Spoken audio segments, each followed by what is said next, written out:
Il est 7h13 et comme promis, ce matin sur Radio Arc-en-Ciel, on a un invité VIP. C'est Théo Schmitt qui fait partie de l'association Artus qui est avec nous aujourd'hui. Et c'est Ben, c'est à toi de jouer maintenant. Exactement, l'Artus, le théâtre universitaire de Strasbourg. Alors, vous commencez à bien connaître l'Artus, puisqu'on a accueilli déjà plusieurs fois Pierre Charpillot. Et on l'a accueilli définitivement depuis quelques semaines. Alors, il n'est pas encore tout à fait présent à l'antenne. Venir, ouais. Voilà, il n'est pas encore présent à l'antenne, mais ça ne saurait tarder puisqu'il va être avec nous pendant un an. Et on accueille cette fois-ci donc Théo Schmitt, tu nous le disais. Théo Schmitt est vice-président de l'Artus et chargé de com de cette association. C'est lui qui va nous parler un peu aujourd'hui de la nouvelle saison de l'Artus, des nouveautés, des 50 ans notamment de l'Artus, puisque cette association fête ses 50 ans. Mais avant ça, Théo, déjà bonjour. Bonjour. On parle beaucoup. Et puis, on reviendra un petit peu là-dessus tout à l'heure, puisqu'il y a un peu une nouvelle équipe qui se met en place. L'Artus, tu nous le disais, existe depuis 50 ans. Et puis là, voilà, l'équipe s'est un peu rajeunie. Et puis, il y a des projets, des choses dont on parlera tout à l'heure. Juste avant ça, on va faire revenir à la programmation musicale d'Arc-en-Ciel. Et après, on parlera un peu des 50 ans de cette association. Exactement, on va s'écouter deux titres. On aura d'un côté Jamie Grace, Come to Me, un extrait de son album One Song at a Time. Et tout de suite, c'est une nouveauté. C'est KG52 avec son single Superhero. Il est 7h24 et on continue dans la matinale sur Radio Arc-en-Ciel avec l'invité VIP du jour, Théo Schmitt. Et Théo Schmitt, Théo, on va faire simple, est venu pour nous parler de l'Artus, le théâtre universitaire de Strasbourg. Alors je ne sais pas si vous en avez jamais entendu parler, si vous écoutez Radio Arc-en-Ciel normalement, ça doit vous dire quelque chose. Et pourtant cette association, elle existe déjà depuis 50 ans. Donc c'est quand même, c'est quoi comme noces dans un mariage 50 ans ?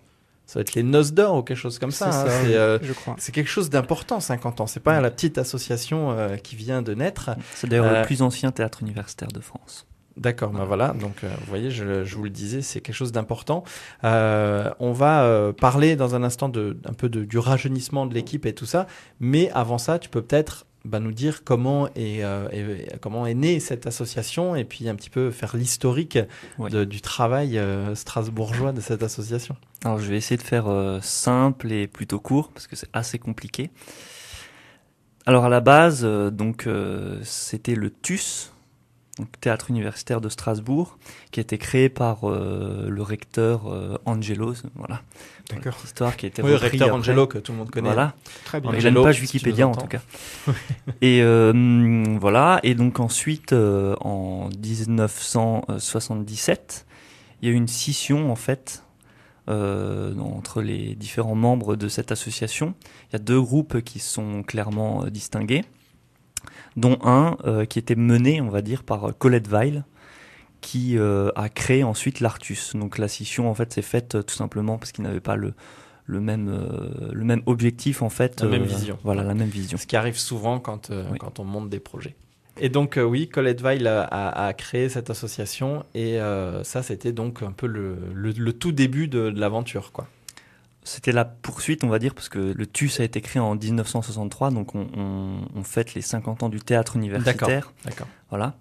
Donc l'Artus en elle-même est un peu plus jeune, mais elle est née du TUS, voilà, on considère. Et donc, alors, tu nous disais qu'il y a eu que en fait, Pierre est le 3e président seulement de cette association. Ouais. Donc depuis 50 ans, en fait, il y a eu que 3 présidents. Voilà. Bon, en fait, même que 2 du coup, puisque Pierre est le tout nouveau président. Voilà. Il y a eu Colette Weil, donc, qui, depuis sa création et jusqu'à son décès en 2008, qui a été présidente de cette association et même son animatrice infatigable, on va dire, vu que effectivement, c'était la passion de sa vie un petit peu. C'était la passion de sa vie. Et ensuite Daniel Decel, qui était membre de l'Artus, qui avait assisté aussi, qui avait fait de l'assistance à la mise en scène de pièces de Colette Weil, et qui était impliqué dans le conseil d'administration, donc qui a repris le flambeau. D'accord. Et donc depuis cette année, 2013, c'est Pierre qui a repris le flambeau. Donc dans quelques instants, on va parler un peu de la nouvelle saison qui débutera avec une première pièce au mois de février. Mais juste avant, on pourrait peut-être faire un point sur la nouvelle équipe un peu qui est mise en place et vos nouveaux objectifs, puisque forcément, bah voilà, le staff se rajeunit et puis vous avez des nouvelles envies, vous avez des nouvelles idées, etc. Donc vous avez envie de faire bouger un peu les lignes. Ouais, voilà. Donc en fait, depuis la saison dernière, donc il y a quelques anciens, on va dire, même s'ils sont pas si vieux que ça, hein, mais anciens de l'Artus qui ont décidé d'arrêter après plusieurs années quand même.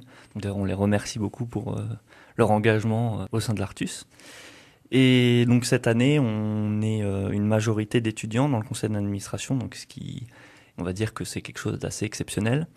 Et donc cette nouvelle équipe, notre principal objectif, notre cap pour les prochaines années, les prochaines saisons, c'est de se réancrer au sein de la vie universitaire. Il y a une demande chez les étudiants au niveau du théâtre, du spectacle, etc. C'est un domaine qui est assez prisé. Ouais. Il y a une très très grosse demande en fait. Donc on a fait notre réunion de rentrée le 25 septembre dernier à la salle de la table ronde. Elle était blindée, il y avait 200 personnes, dont quasiment que des étudiants. Et par exemple, pour donner un exemple, donc cette année on propose un atelier de jeu, donc expression théâtrale, on l'appelle comme ça. À la base, on avait une vingtaine de places, et en fait on a eu plus de 60 demandes. Donc il y a un véritable engouement. Comment ça se passe alors ces stages? Bon, j'imagine que maintenant les inscriptions doivent être clôturées depuis un moment. Ça se passe comment? C'est une fois par semaine, vous vous retrouvez? Il y a des professeurs de théâtre qui viennent? Pour les ateliers, qui sont animés par des intervenants professionnels du spectacle, on en a 3. C'est l'atelier expression théâtrale, animé par Christophe Puller, qui est un animateur de théâtre agréé. On a un atelier éclairage scénique qui est animé cette année par Stéphane Wolfer, qui est éclairagiste professionnel, notamment au TAPS. Et un atelier de maquillage pour la scène qui est animé par Laure Giroux, qui est maquilleuse professionnelle, pareil, notamment pour l'Opéra du Rhin. D'accord. Voilà. Donc vous mettez vraiment des choses en place pour créer des vocations, pour donner un aperçu professionnel de ce qu'est le milieu du théâtre. Tout à fait ça. En fait, sur Strasbourg et à l'université, les étudiants n'ont pas vraiment de possibilité de toucher à ces domaines-là. Donc nous, c'est ce qu'on fait, c'est ce qu'on propose, c'est de permettre aux étudiants en priorité de voir, d'avoir un premier contact et d'une première approche, une formation, le permettre de voir si c'est un domaine qui les intéresse, de créer des vocations. D'accord. C'est intéressant il serait intéressant de savoir s'il y a eu des personnes, des acteurs qui sont un petit peu connus aujourd'hui, des metteurs en scène qui sont passés par, je sais pas si on peut dire les bancs de l'Artus, mais les planches de l'Artus. Il y en a. Alors pour ce qui est plutôt des techniciens, on va dire, il y a pas mal de techniciens qui sont aujourd'hui professionnels sur Strasbourg qui sont passés par l'Artus, notamment par exemple Stéphane Wolfer qui anime l'atelier, il est passé par l'Artus. Pour ce qui est des comédiens, des metteurs en scène, on a aussi pas mal de gens qui sont passés par l'Artus. Alors, comme ça, de tête en exemple, Frédéric Bell. Ah oui, d'accord. Voilà, c'est une Alsacienne, intéressant. Oui. Je suis pas sûr qu'elle soit alsacienne, mais elle est passée par Strasbourg. D'accord. Il y a plein d'autres exemples qui sont d'ailleurs visibles sur la page Wikipédia de l'Artus. Voilà, justement, on reviendra dans quelques minutes après la suite de la programmation musicale à l'actualité, un peu plus à la com de l'Artus. Donc on vous donnera le site internet, etc., tous les renseignements que vous pouvez trouver là-dessus, juste après le retour de la musique. Thibaut. Exactement. Alors entre tout ça, on va écouter Ladji Diallo, Fils de Lumière, mais tout de suite on est parti avec Zaz, on ira sur Radio Arc-en-Ciel.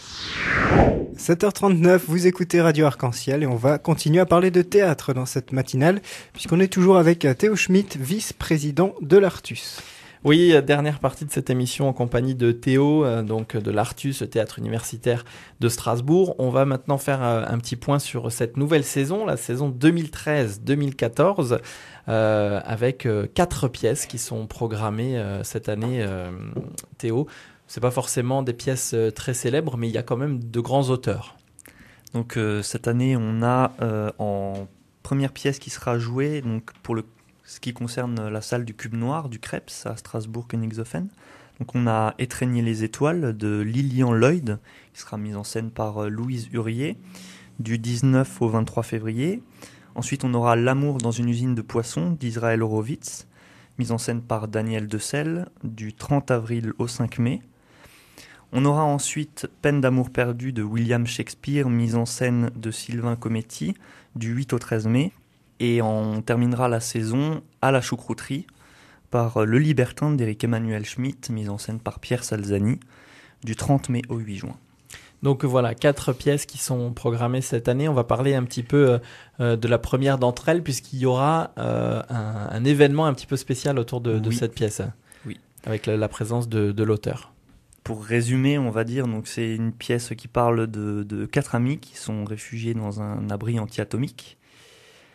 Et en fait, on ne sait pas ce qui s'est passé. En tant que spectateur, on ne sait pas ce qui s'est passé, donc ils se retrouvent coincés là-dedans. Il y a un des personnages d'ailleurs qui est blessé gravement, donc ils se demandent s'ils doivent sortir ou pas, qu'est-ce qu'ils vont les attendre s'ils sortent. Donc c'est une pièce, moi, que je trouve assez intéressante en fait, parce qu'elle s'inscrit un peu dans la mode actuelle du post-apocalyptique. D'accord, et c'est un huis clos du coup. Oui, c'est un huis clos.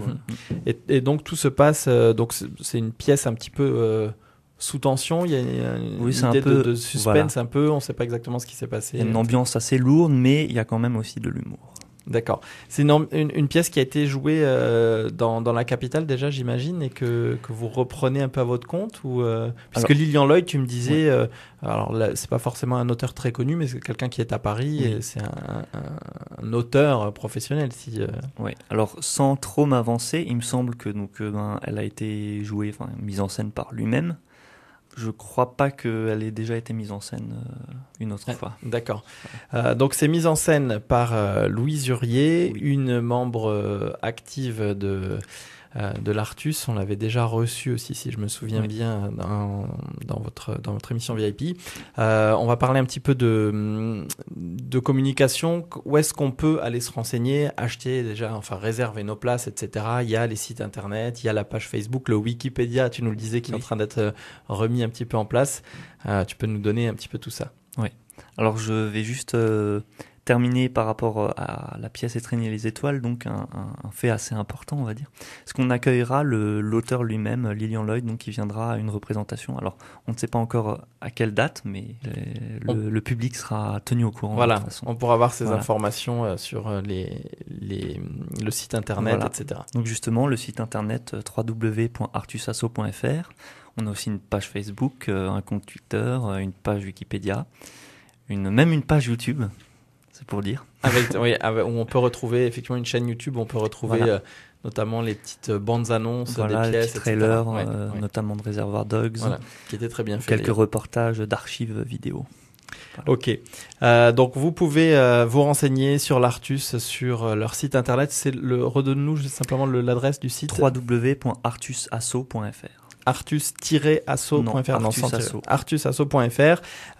Vous pouvez trouver là-dessus après toutes les coordonnées également pour contacter l'Artus, vous renseigner si vous voulez vous investir dans cette association ou aller des représentations. Bref, toutes les infos seront là-dessus. Tiens, d'ailleurs, c'est intéressant. Est-ce que vous avez besoin de monde dans des domaines particuliers? Est-ce que vous recherchez à des gens? Alors vas-y, c'est toujours besoin de monde. Ouais, merci. On a toujours besoin de monde. Alors, comme chaque année, on a besoin de comédiens, de techniciens. Ce qu'on a un peu plus besoin en ce moment, c'est des personnes qui souhaitent s'investir plus que juste jouer dans une pièce. Des personnes qui souhaitent coordonner au niveau technique, des gens qui souhaitent tout simplement être membre du conseil d'administration pour participer à l'organisation de l'association. Et c'est aussi le moment, justement en ce moment, pour les personnes qui souhaiteraient soumettre un projet pour la saison prochaine, donc la saison 2014-2015. C'est le moment de nous envoyer un dossier. Donc toutes les informations sont sur notre site. D'accord. Et du coup, jusqu'au 30 novembre. Il me vient une autre question rapidement sur un aspect un peu plus technique. Est-ce que vos ateliers, qui sont complets pour cette saison, vous nous le disiez, mais la saison prochaine va arriver relativement vite. Oui. Est-ce que vos ateliers sont réservés du coup aux universitaires, aux étudiants? Alors ils sont pas réservés aux étudiants, c'est ouvert à tous, comme l'Artus en général. Tout ce qui concerne l'Artus, c'est ouvert à tout le monde. Mais bien sûr, comme c'est le cas par exemple en ce moment pour l'atelier jeu, où on a d'ailleurs dû doubler l'effectif, S'il y a un tri à faire, on sélectionne effectivement d'abord les étudiants. D'accord. Parfait. Merci beaucoup Théo d'avoir été avec nous aujourd'hui pour présenter l'Artus. On sera probablement amené à se revoir pour faire un point régulièrement sur la saison de l'Artus, sur peut-être les petits les happenings, est-ce que je sais, qui vont avoir lieu tout au long de l'année. On va rappeler donc qu'il y a la fameuse soirée des 50 ans. Elle est organisée à la boutique Oxfam. Rappelle-nous simplement la date de cette soirée. C'est le samedi 23 novembre. Le samedi 23 novembre. Alors, c'est sur invitation. Donc forcément, pour les anciens membres de l'Artus, etc. Et s'il y a encore de la place, à ce moment-là, le public sera peut-être invité à venir à votre rencontre lors de cette soirée le 23 novembre. Merci d'avoir été avec nous. On se revoit bientôt pour parler de l'Artus. Et puis, longue vie au théâtre à Strasbourg.